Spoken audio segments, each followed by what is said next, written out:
as a problem in power electronics system. So what happens, just giving you general brief of what is happening. हम लोग बोल रहे हैं कि हम AC से DC कन्वर्ट कर रहे हैं, ठीक है, this is an AC signal. And generally तुम लोगों ने देखा भी होगा कि हाफ वेव फुल वेव में जो आउटपुट मिलता है वो इस तरीके का आउटपुट मिलता है, ठीक है, जस्ट सेइंग, मतलब एक्सप्लेन कर रही हूँ. सो इस तरीके का आउटपुट मिल रहा है. Obviously this is not DC voltage because it is in the first half or it is in the positive half, one half of the cycle. So that is why इसको हम डीसी वोल्टेज बोलते हैं. But obviously जो DC pure DC होता है, this DC has no frequency, right? But this is not pure DC. This DC has AC components in it which has some frequency with it. और ये है हमारा pure DC. And this is DC with AC components in it. Right? ये जो DC में AC components का mixture है, these are the responsible factors of harmonics being present. Harmonics is what?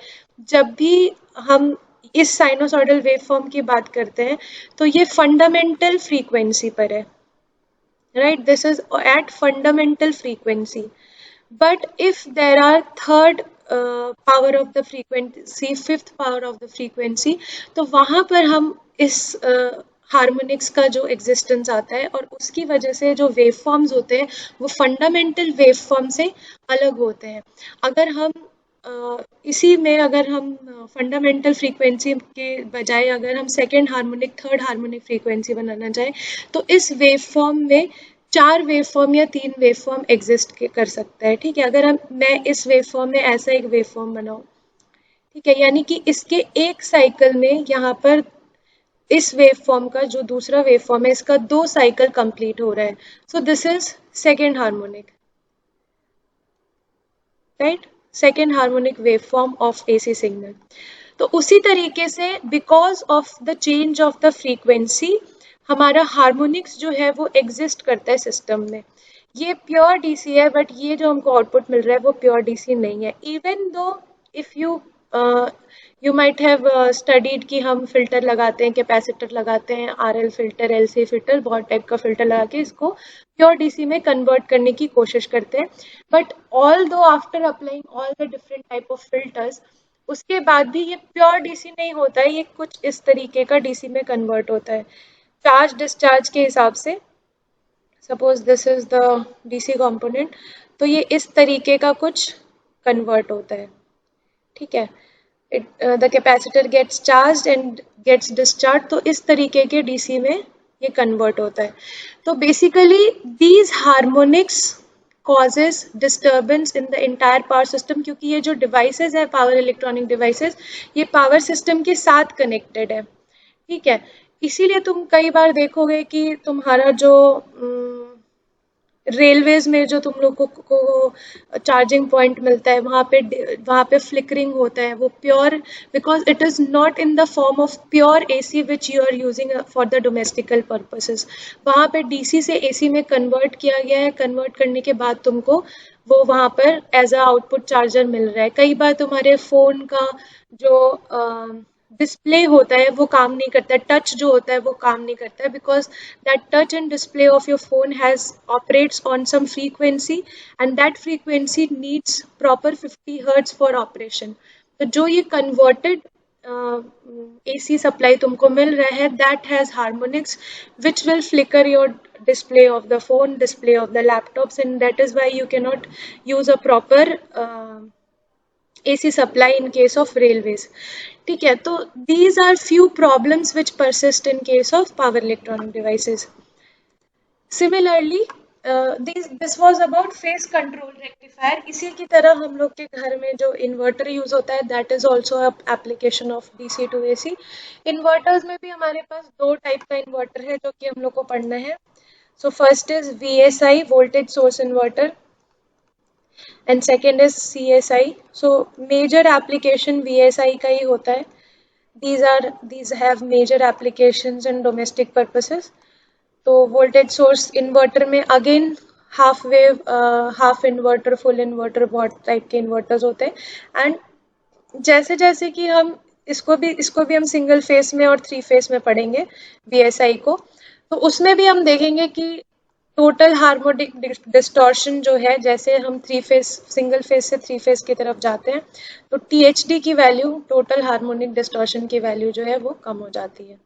ठीक है, तो बेसिकली डिफरेंट टाइप का converter या डिफरेंट टाइप का इन्वर्टर पढ़ने का रीजन ये है कि हम amount of harmonics which is being generated while controlling the power, we want to reduce this amount of harmonics, और इसको जिस तरीके से भी हम रिड्यूस कर पाएंगे वो हमारे लिए अच्छा है, बिकॉज हार्मोनिक्स में भी हम एक्चुअली जो हमारा सिस्टम है, जो हमारा मोटर है, that will get heated up, और पावर जो है वो वेस्ट होगा by heating the windings of the Motors.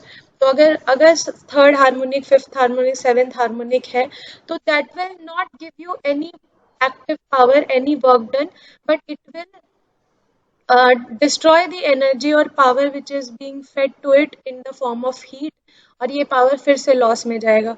तो मेजर जो हमारा एक्चुअली पावर इलेक्ट्रॉनिक्स को लेके आने का जो रीजन था, वो रीजन ही ये हो जा रहा है, नलीफाई हो जा रहा है। तो इसीलिए हम चाहते हैं कि जितना भी हार्मोनिक्स को कम कर सकें उतना अच्छा है। ठीक है, सो next is chopper, DC to DC converter. DC to DC converters are basically DC transformers. ठीक है, जैसे कि तुम लोगों ने एसी में देखा है कि सिंगल फेस एसी ट्रांसफॉर्मर है, you can convert 230 volt to 10 या 20 वोल्ट में कन्वर्ट कर सकते हो। तो this is in the case of AC transformer, AC to AC transformer.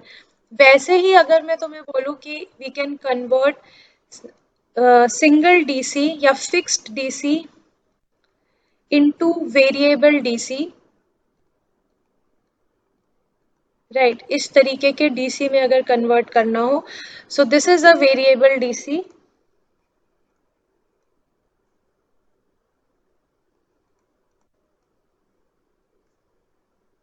and this is the fixed DC. So this can be done using choppers, which are DC to DC converters, right? Next is AC voltage regulator, जो हम लोग ने अभी बात किया था कि fan के जो रेगुलेटर्स होते हैं, those regulators are AC voltage regulators, और AC voltage regulator को हम AC to AC कंट्रोल करने के लिए यूज करते हैं। साइक्लो कन्वर्टर में भी हम फ्रीक्वेंसी कंट्रोल करते हैं। तो these are all AC to AC converters and other application, जैसे कि PWM हो गया and many other applications which we will be studying in case of the subject.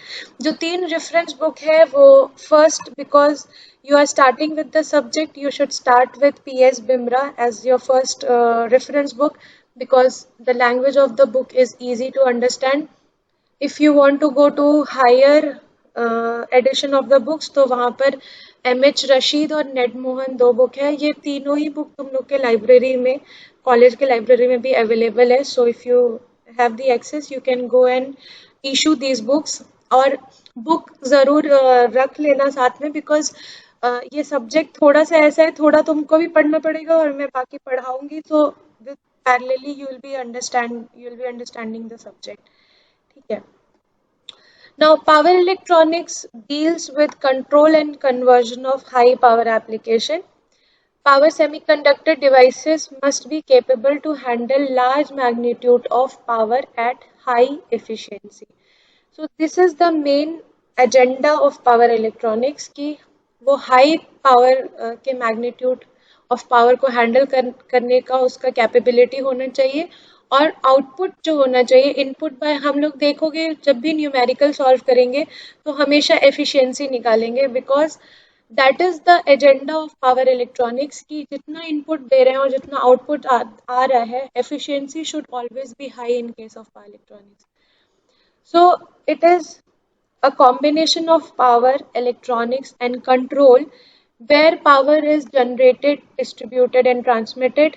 Electronics has all these three devices: signal devices, power devices, and switches. And control has steady state control and dynamic control. characteristics of different power electronic devices. Now, this is the entire diaspora of power electronics. That means the application of power electronics in a practical form. तो यहाँ पर देखो renewable energy का तुमको एक major role दिख रहा होगा. Renewable energy, automation and traction, daily life में जहाँ पर यूपीएस है, कंप्यूटर्स हैं, एयर कंडीशनिंग है, वैक्यूम क्लीनर्स है. Utility system has facts and devices, HVDC transmission.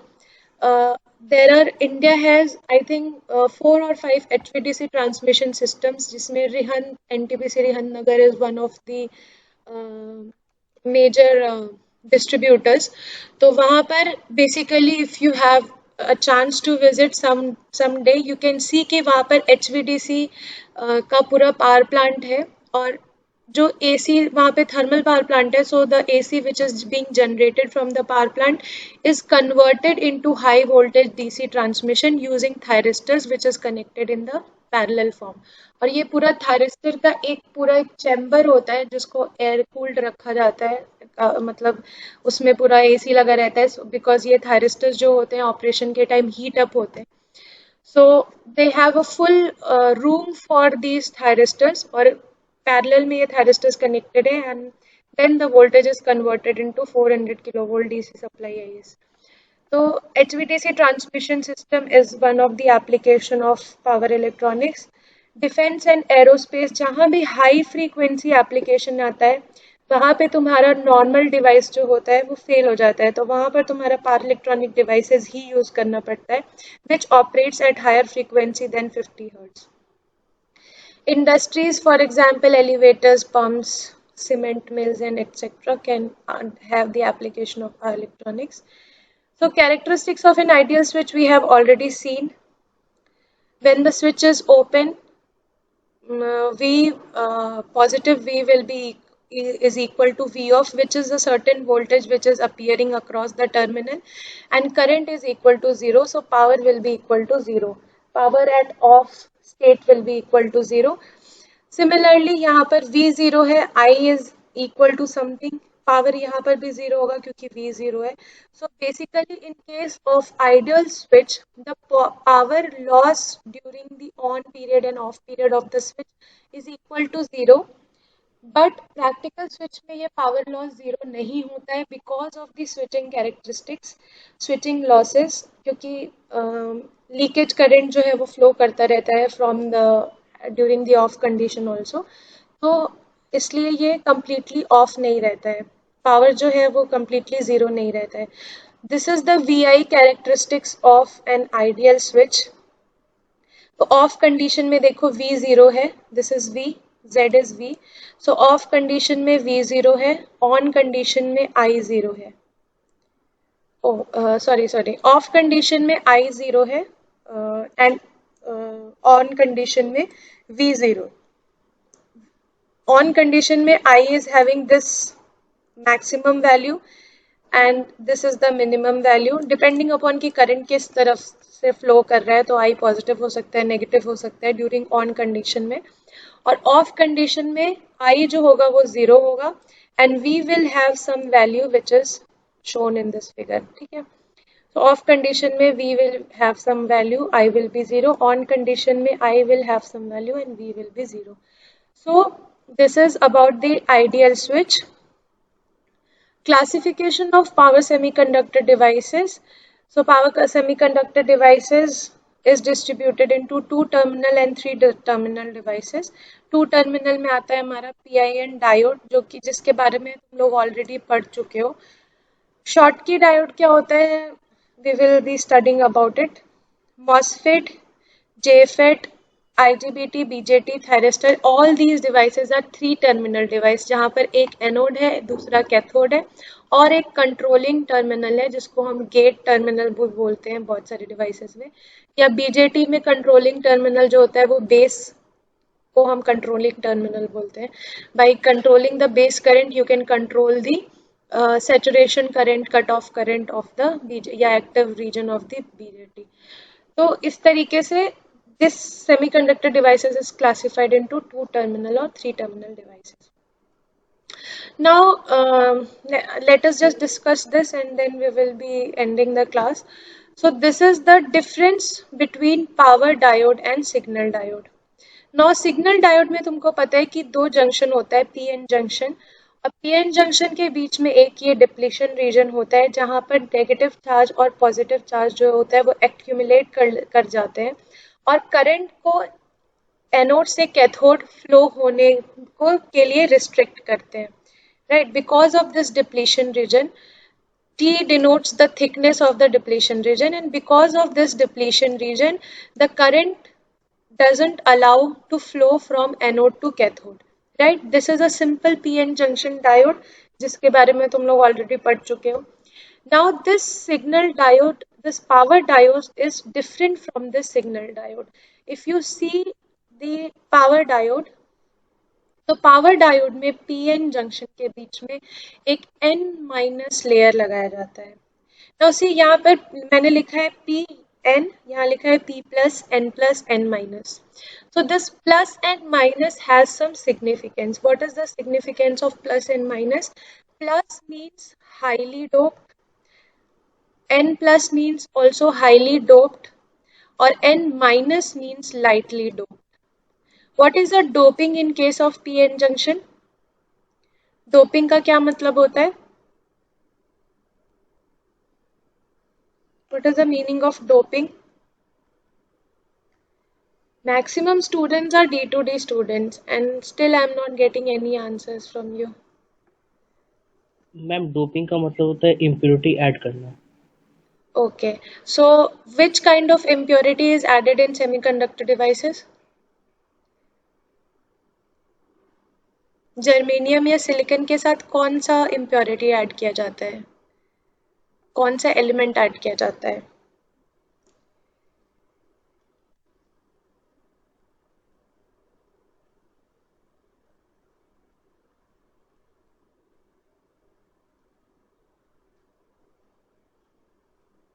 Anyone?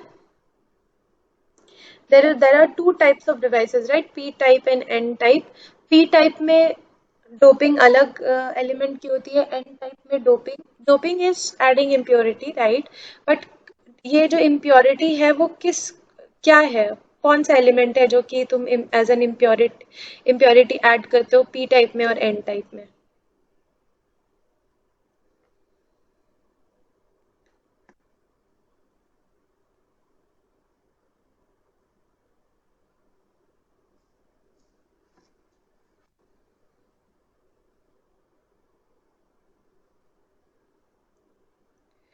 So there are certain elements जिसको हम डोनर्स और एक्सेप्टर्स के टर्म से जानते हैं जो कि एज एन इम्प्योरिटी ऐड किया जाता है. All these are very basics of basic electronics and analogue electronics. ये तुम लोग एनालॉग और बेसिक में ऑब्वियसली पढ़ा होगा तुमने. There are donors and acceptors. Donors are column 5 element and acceptors are column 3 element of the periodic table. और ये जो डोनर्स होते हैं these add more electrons to the semiconductor devices, और acceptors जो होते हैं वो add more holes to the semiconductor devices. ठीक है, तो arsenic, gallium, phosphorus, all these are the examples of the impurities which is given to the semiconductor devices to increase the amount of holes or increase the amount of electrons for the conduction purpose of the semiconductor devices. नहीं तो semiconductor device जो है वो conduct नहीं करेंगे अगर impurity उनके अंदर नहीं रहेगी, right? तो P plus और N plus का मतलब ये है कि ये जो लेयर्स हैं पीएन जंक्शन के, ये लेयर्स जो है वो हाईली डोप्ड है, इनमें बहुत ज्यादा इम्प्योरिटी डाली गई है, और N माइनस लेयर जो है वो लाइटली डोप्ड है. विद लाइटली डोप्ड क्या होता है कि जब लाइटली डोप्ड होता है सेमीकंडक्टर तो उस सेमीकंडक्टर में पेनिट्रेशन जो डिप्लीशन लेयर का होता है वो ज्यादा हो सकता है. So the thickness increases with the amount of thickness of n minus layer. जितना कम डोप्ड होगा, जितनी कम इम्प्योरिटी होगा, उतना पेनिट्रेशन ज्यादा होगा और उतना डिप्लीशन रीजन का जो एरिया होगा वो ज्यादा होगा और उतना पावर जो होगा वो सेमीकंडक्टर डिवाइस वो अपने अक्रॉस स्टोर कर सकता होगा। ठीक है, इसको सिग्नल डिवाइस क्या होता है, ये लो पावर पे काम करता है, right. These signal devices act on low power, और ये जो पावर डायोड है, ये पावर डायोड जो है वो हमारा हाई पावर के लिए एक्ट करते हैं, right. These are for high power operations. तो इसको लो पावर से हाई पावर में बना कौन रहा है, this n minus region is responsible for converting this signal diode from low power application to high power application। ये n माइनस लेयर ही वो मतलब लेयर है जिसकी वजह से ये जो डायोड्स है वो लो पावर से हाई पावर एप्लीकेशन में कन्वर्ट हो जाते हैं।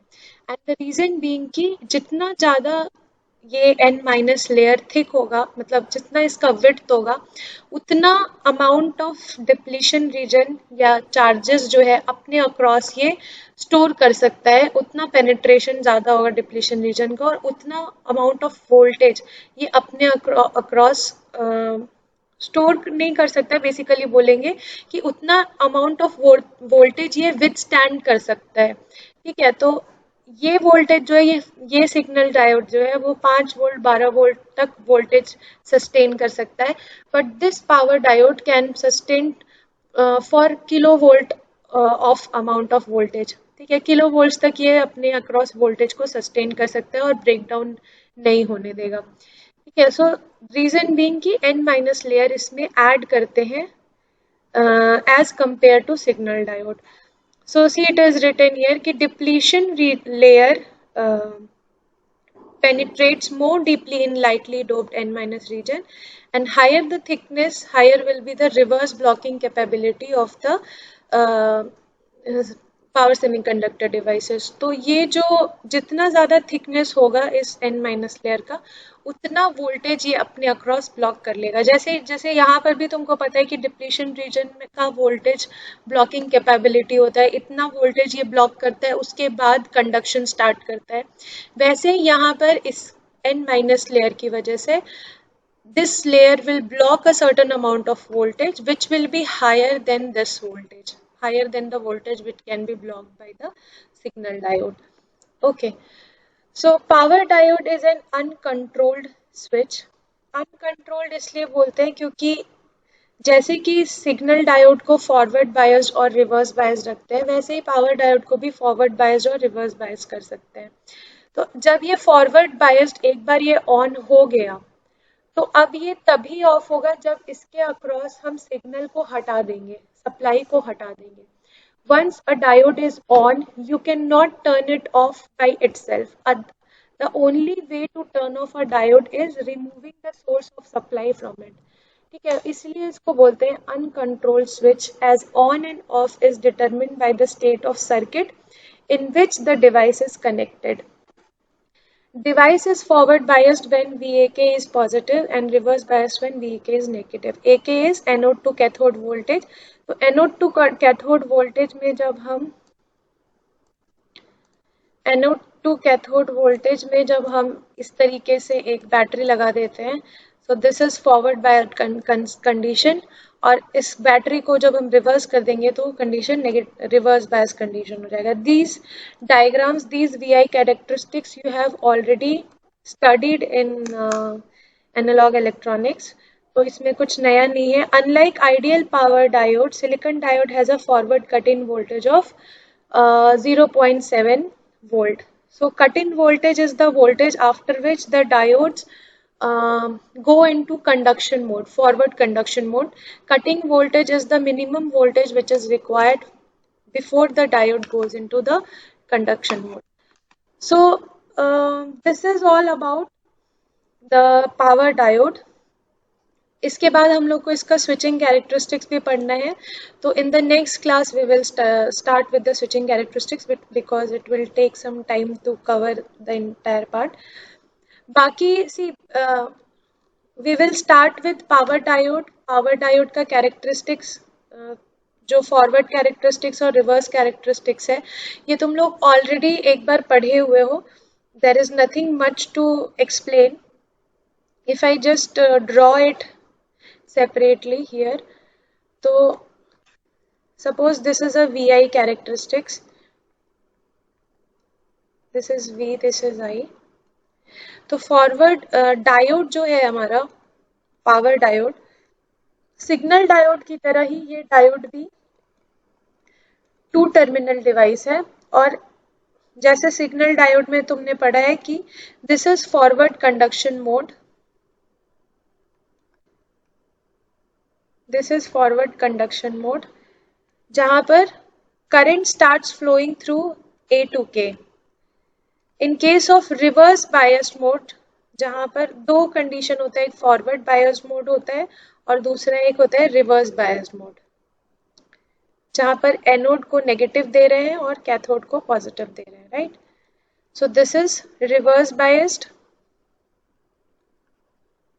Not discussing it in very detail because you already have studied this in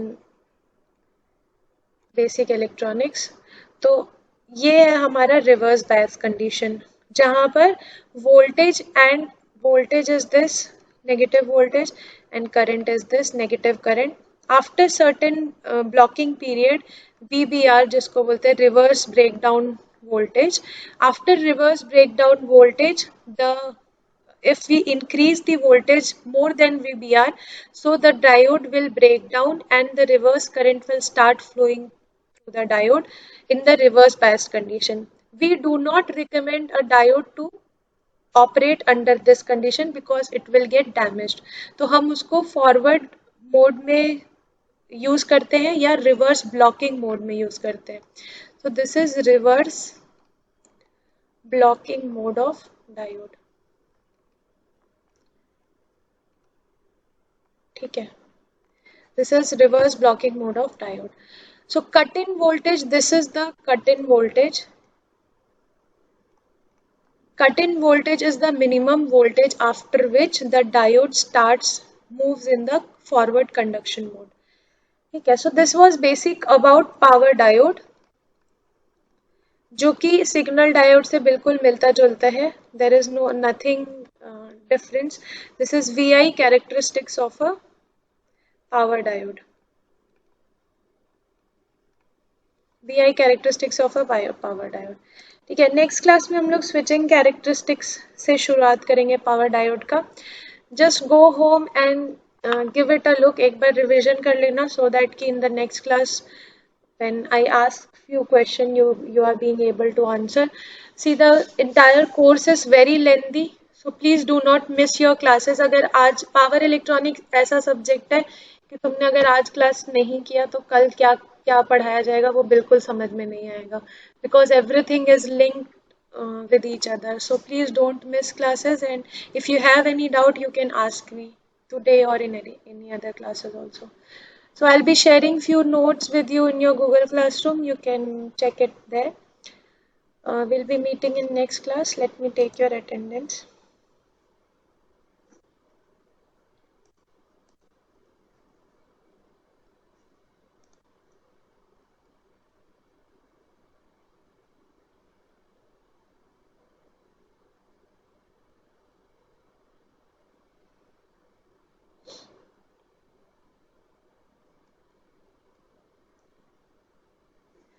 Okay, thank you everyone.